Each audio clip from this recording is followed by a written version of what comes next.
Hi, I'm Nate Seberg. This is One Day Ahead.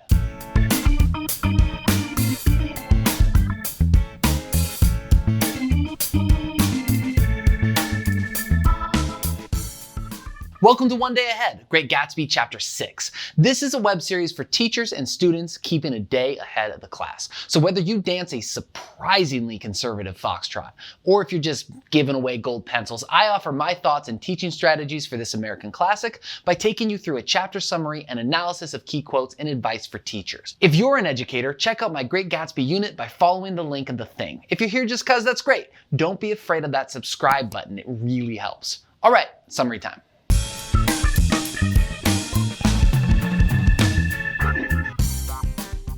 So after some nonsense at the beginning, this chapter really has three distinct scenes. In scene 1, we finally get the straight story on Gatsby. So it turns out his real name is James Gats, which I think we can all agree is not the kind of name you can have if you want to be a mysterious, aristocratic millionaire bachelor. The way Nick tells his story is a mixed up mess, but I'll put the events in chronological order for you. Gatsby was born in North Dakota to shiftless and unsuccessful farm people. Because of their humdrum lives, internally at least, Gatsby rejected them as his parents. He chose instead to literally reinvent his life from the ground up. So sometime in his teens, the persona of J. Gatsby of West Egg, Long Island sprang from his plutonic conception of himself.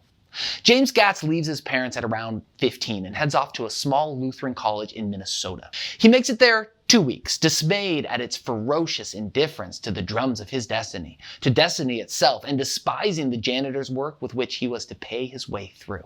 Evidently, he preferred a rambler's life to emptying trash cans and wiping up pee, because for the next year, he's transient, picking up odd jobs like digging clams and fishing salmon.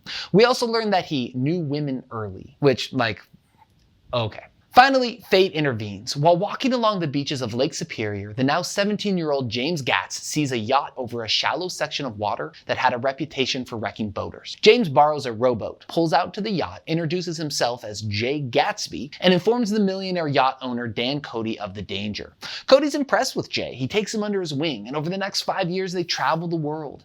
This time with Cody is Jay's education in high society and wealth. He acquires a certain measure of posh and sophistication. It's also due to Cody that he learns to leave liquor alone after one too many wild parties where women would rub champagne into his hair. When Cody dies, Jay emerges again penniless, but he was left with his singularly appropriate education. The vague contour of J. Gatsby had filled out into the substantiality of a man. Presumably next comes enlistment, meeting Daisy, Europe, the war, Little Montenegro, all that.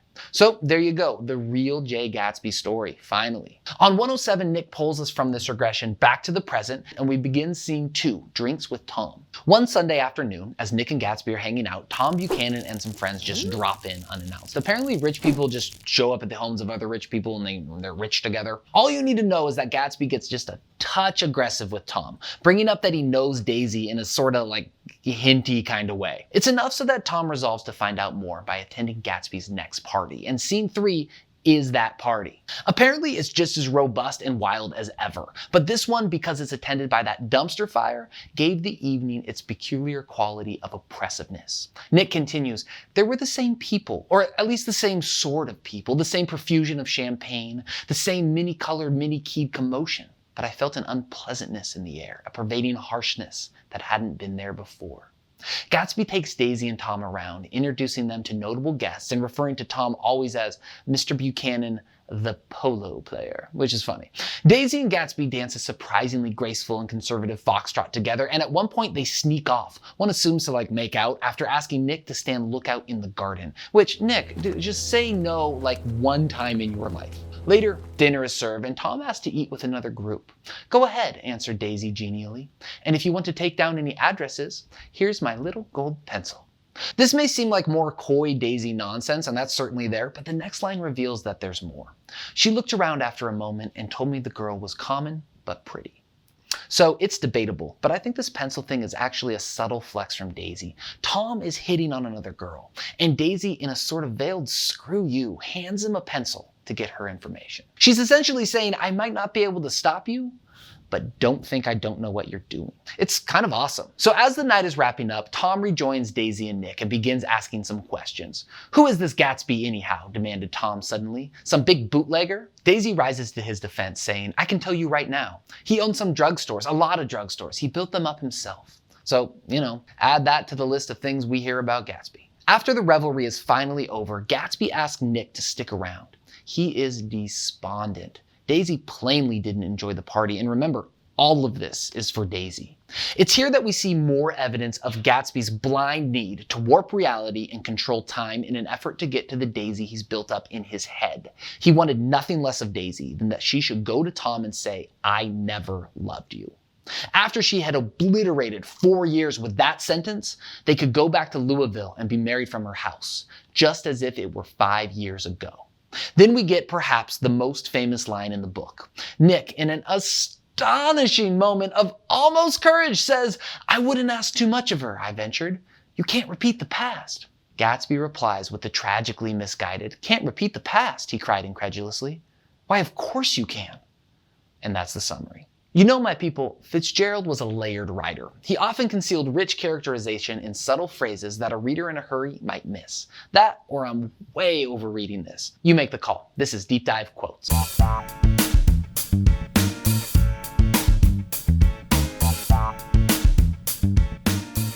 So the first quote comes from Daisy and Tom. I'd like to know who he is and what he does, insisted Tom. Daisy responds, I can tell you right now. He owns some drugstores, a lot of drugstores. He built them up himself.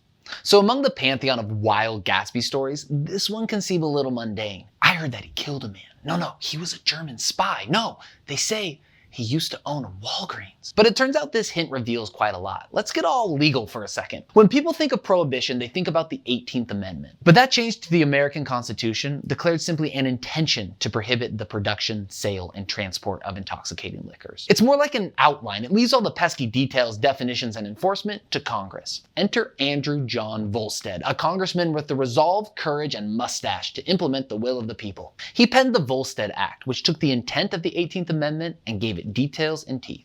But buried in that page turner is Title II, Section 6. No one shall manufacture, sell, purchase, transport, or prescribe any liquor, except that a person may use liquor for medicinal purposes when prescribed by a physician. Bingo. There's your loophole. Take 2 martinis by mouth and call me in the morning. Owning drugstores and perhaps a few doctors across the country certainly does seem like the ideal front for a large bootlegging operation.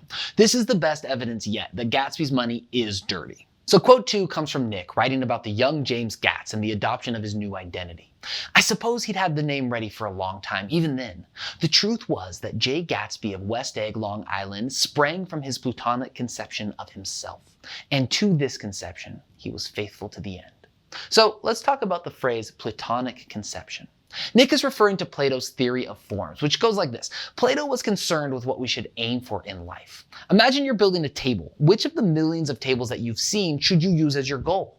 So things are going to get a little metaphysical here, but Plato says in the place beyond heaven, the ideal table exists, and our souls have all seen it. He called this ideal table the form of a table. So fancy table, like who cares? Admittedly, yes. But Plato also extended this theory to the abstract, the forms of beauty, goodness, friendship, like perfect friendship. These also exist and should orient our aspirations. Since forms exist, life is not a matter of interpretation or opinion. For example, everyone agrees that sunsets are beautiful and parking lots are ugly. But it's all just light entering our cornea, right? Like, why should it be that way?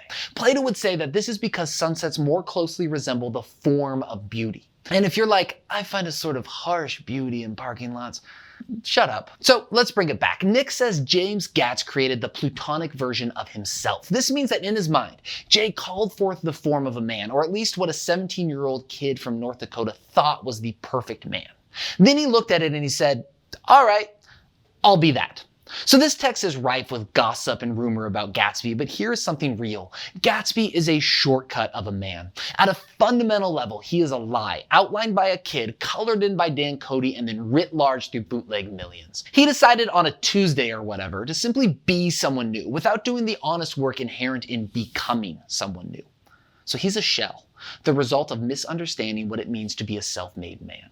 The American dream is the conviction that through hard work you can transcend your station, you can lift yourself up. But Gatsby's undoing is that his dream, the daisy in his head, is deeply unworthy. And his means of pursuit, the wholesale impersonation of a new identity funded by bootleg millions, is corrupted. Gatsby's reckoning is coming, and we see through these two quotes that the seeds of his downfall were planted many years ago.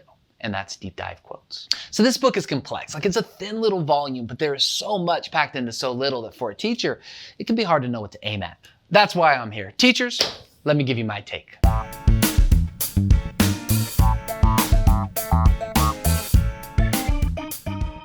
So the very first assignment of this unit, link below, asks students about their green light. They're asked what they are chasing with their life, what gets them out of bed in the morning.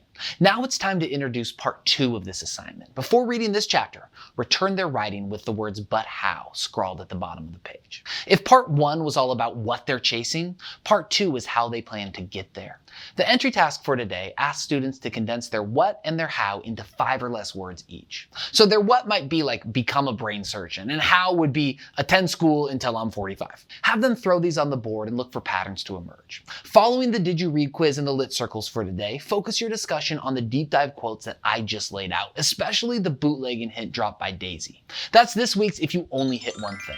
What Daisy reveals here, that Gatsby's money is illegal and that he did not come by his station honestly, is way too veiled for students to pick up alone. And without this knowledge, they will not fully understand the showdown coming next week. As we discuss the chapter, I ask students to speculate what Gatsby would put on the board with our dreams. Their dreams are going to be to find success, to become famous athletes, have a family, cure cancer, and their means will be to work hard, go to good schools, rely on family, keep good friends.